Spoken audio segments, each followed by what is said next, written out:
wabarakatuh. Waalaikumsalam warahmatullahi wabarakatuh. Selamat siang semuanya. Siang, Bu. Masih semangat untuk hari ini? Siang, masih. Oke, terima kasih untuk yang masih semangat ya. Untuk sebelum belajar di hari ini kita berdoa dulu. Sebelum memulai pembelajaran, marilah kita berdoa. Berdoa mulai. Berdoa selesai. Oke, terima kasih untuk yang pimpin doa. Kemudian untuk hari ini ada yang masuk semua atau ada yang tidak masuk? Masuk semua.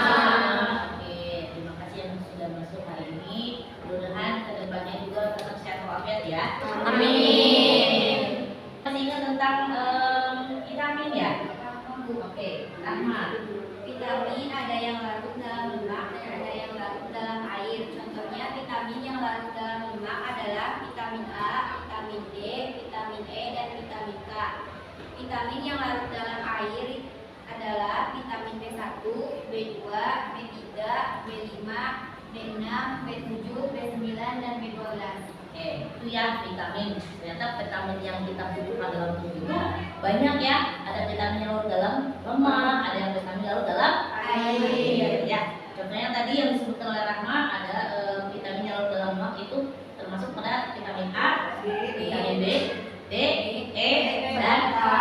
Kemudian vitamin yang larut dalam air B1, B1, B2, B3, B5, B6, B9, B12. Dan yang akan dicapai pada hari ini itu yang pertama, siswa dapat mengkategorikan obat-obat bioregulator. Ya, kemudian setelah itu kalian harus membuat proyek baru. Yang itu tujuan pembelajaran kita di pertemuan pertama. Oke, yang selanjutnya saya punya 3 gambar ini. Ada pertanyaannya. Untuk gambar yang kedua di sini ada vitamin. Kira-kira apa yang terlintas di dalam kalian atau apa yang kalian tahu tentang vitamin?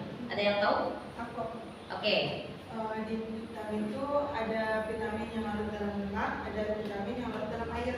Kalau vitamin yang larut dalam lemak itu ada vitamin A, D, E, sama K. Terus kalau vitamin yang larut dalam air B1, B2, B3, B5, B6, B7, B9, sama B12.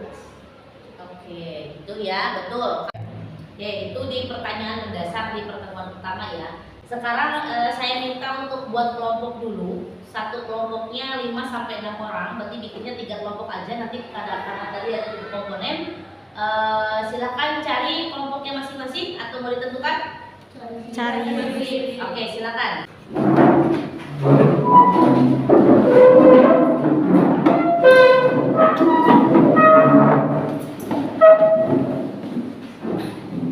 Oke, itu kelompok pertama yang mana? Kelompok 1, kelompok 2, kelompok 3. Oke, ini tugasnya untuk kelompok 1 nanti cari obat-obatan tentang enzim, ya. Cari obat-obatannya di ISO, punya ISO semua kan? Bawa? Ya. Kemudian untuk kelompok 2 nanti cari obat-obatan tentang obat vitamin. Kelompok 3 nanti cari obat-obatan tentang obat hormon, ya. Nanti cari semua obat-obatan tersebut di ISO. Saya yakin kalau ISO itu lengkap ya, udah ada indikasi, aturan pakainya, kemudian kalau ada komposisinya juga ditulis di situ. Kemudian indikasi yang samping juga sama ya. Kemudian nanti hasil pencarian di ISO-nya kamu tuangkan di LKPD yang sudah saya bagikan tadi. Ya, biasa di kolom-kolom yang ada di situ di LKPD, kalian tulis obat-obatannya di situ sesuai dengan kelompok pencariannya. Nanti kalau sudah ditulis di LKPD, nanti baru kalian bikin kamus. Nanti 10 aja ya, satu kelompok 10 obat. Jadi nanti kelompok vitamin 10 obat, kelompok hormon 10 obat, kelompok enzim juga sama 10 obat. Dicari terus 10 obat aja. Tulis tangan semua, tulisannya yang rapi ya. Oke, tadi sudah mencari obat-obatannya sudah ketemu? Udah gampang ya carinya ya. Oke, untuk selanjutnya karena sudah menentukan obat-obatan, sudah mencari obat-obatan ISO, berarti selanjutnya tinggal membuat kamus obat. Membuat kamus obatnya nanti pertemuan kedua. Untuk di pertemuan sekarang karena waktunya sudah mepet mau habis, kalian tentukan aja dulu bahan atau alat yang akan digunakan pada saat nanti membuat kamus apa saja, kemudian prosedurnya atau langkah kerjanya bagaimana kalian tentukan, kemudian rancangannya apa sih kamus yang kamu inginkan, itu didiskusikan dengan kelompoknya masing-masing. Kayak gitu ya. Kalian paham nggak? Paham. Oke, silakan didiskusikan dengan teman-temannya, dengan kelompoknya, bahan apa atau alat apa yang akan digunakan atau yang diperlukan pada saat pembuatan kamus ya.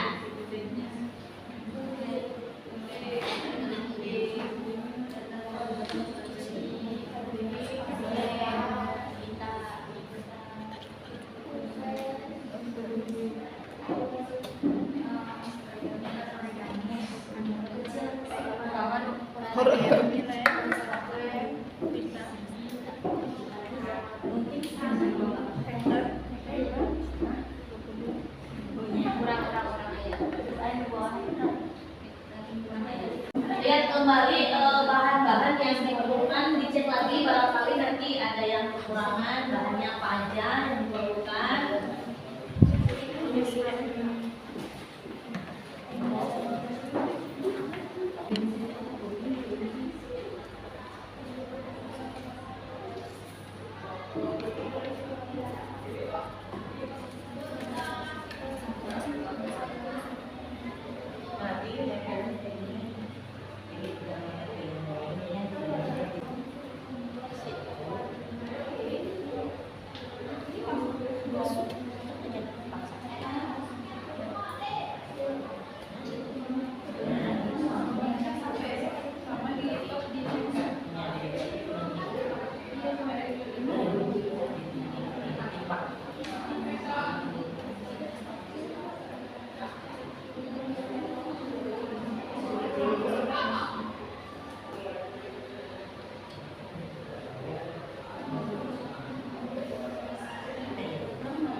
Ini ya, ini hasil yang kelompok 2. Kamusnya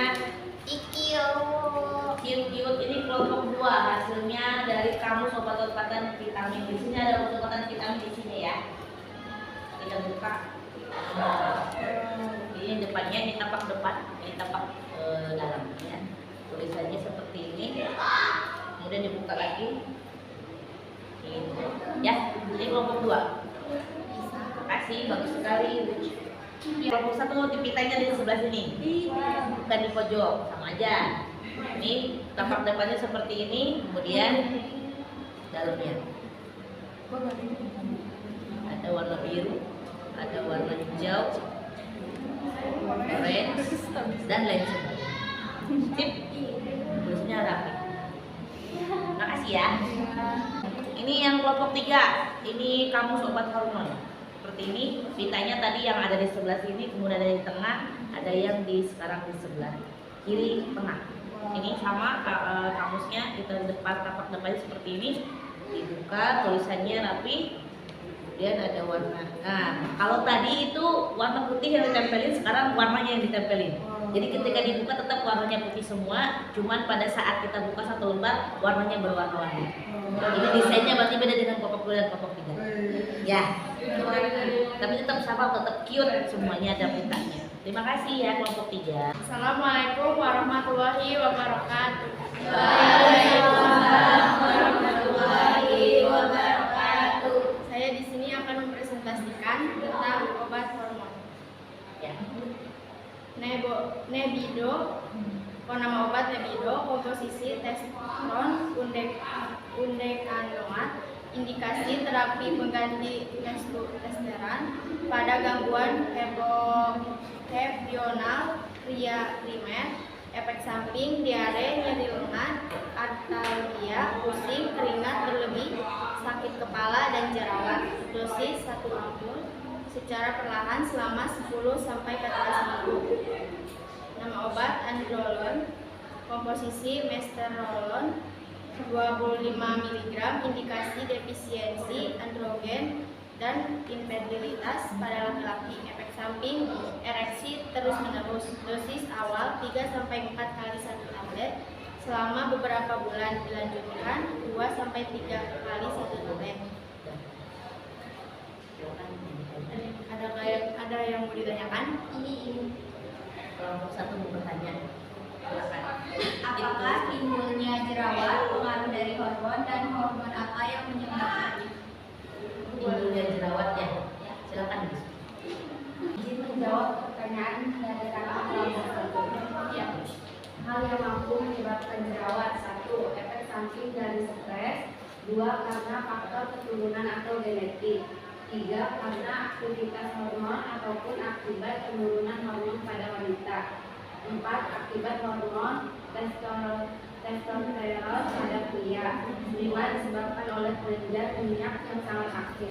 6. Terdapat bakteri pada pori-pori.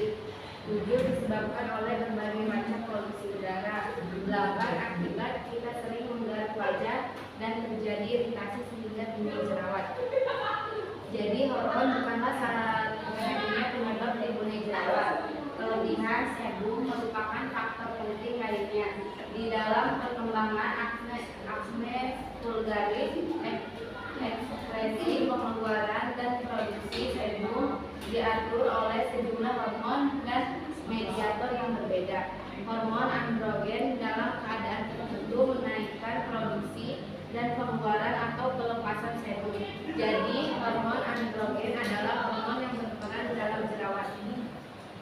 Itu ya, jadi hormon androgen yang berperan di dalam penimbulannya jerawat. Tapi sebetulnya kalau misalkan jerawat itu timbul bukan semata-mata kekurangan hormon itu, gitu. Kebanyakan karena mungkin dia itu merawat mukanya tidak bersih, atau misalkan ada pemicu yang menyebabkan keluarnya jerawat, misalkan kayak makan yang pedas terus, atau makan kacang-kacangan terus gitu ya, atau tadi susah tidur atau kurang tidur, begadang terus. Itu bisa menyebabkan timbulnya jerawat secara berkala atau terus-menerus gitu ya.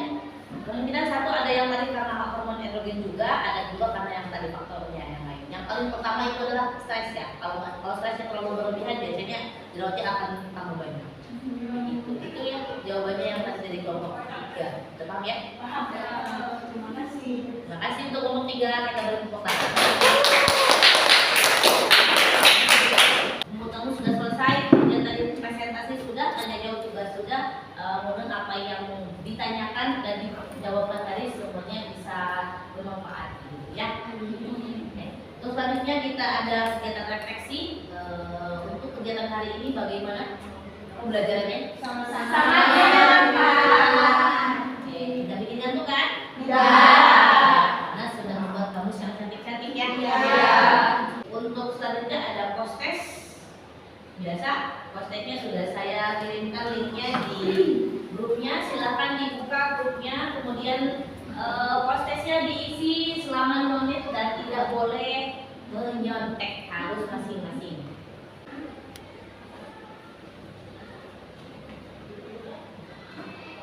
Oke, untuk hari ini di pertemuan kedua di babnya bioregulator, saya sudah cukupkan sekian aja. Kamu sobat sudah selesai, kemudian presentasi sudah, refleksi sudah, proses sudah dikerjakan. Mudah-mudahan apa yang dikerjakan hari ini bisa bermanfaat ke depannya.